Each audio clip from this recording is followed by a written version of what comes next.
For the first time ever, guys, reports have put out that daily marijuana use has risen above daily alcohol use in the U.S., or so a recent study says. Now, the National Survey on Drug Use and Health took information from the past 4 decades and found out that by 2022, more people were reporting using marijuana on the daily as opposed to drinking alcohol every day. Now, scientists have called this growth in marijuana use, quote, striking, but they still say that more people drink than use cannabis, but that dynamic is definitely changing. So the median drinker, the one right in the middle, is drinking about 5 days a month, right? But the median cannabis user is using cannabis about 15 days out of the month. And all those changes are driven by changes in cannabis policy, as well as the wide variety of products that are now available to all sorts of people out there. Now, most people still smoke flower, right? But vapes and edibles, they're definitely on the rise. And all that's opening up marijuana to kind of wider swaths of the American public.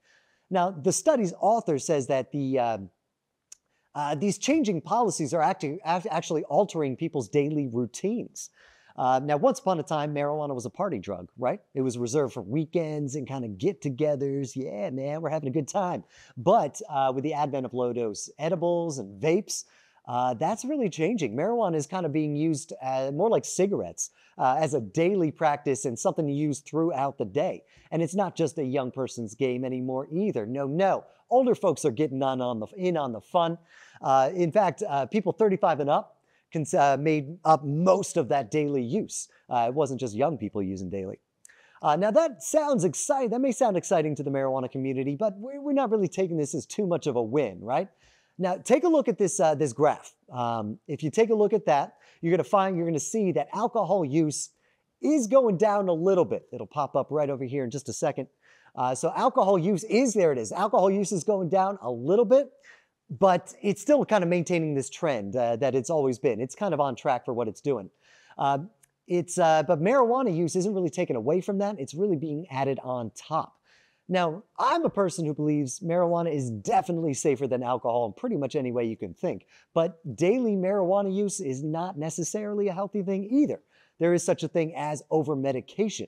And there's all sorts of complications we're not taking into account here, like inhaling plant material every day and bombing our brains with serotonin every day. So I believe heartily that marijuana can do a lot of good out there, but there's a lot we don't know about its long-term chronic use, right? It's never really been studied. So the science still has a lot of questions to answer out there.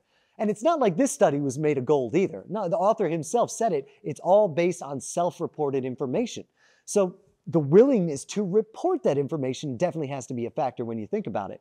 So marijuana, the more it becomes normalized, the more legalized, the more open people are with your use. So of course that is definitely going to go up. But think back in the 90s, people it was super illegal and people weren't really being open with how much they smoke. So the graph is going to be affected by that. And there's also a big stigma around alcohol use. And people are going to be definitely less inclined to tell you that they're drinking liquor on the daily. So all in all, it's your body, right? You're going to put into it what you think is right. It's your life. So and if you like to toke, you're going to have to decide how much is right for you.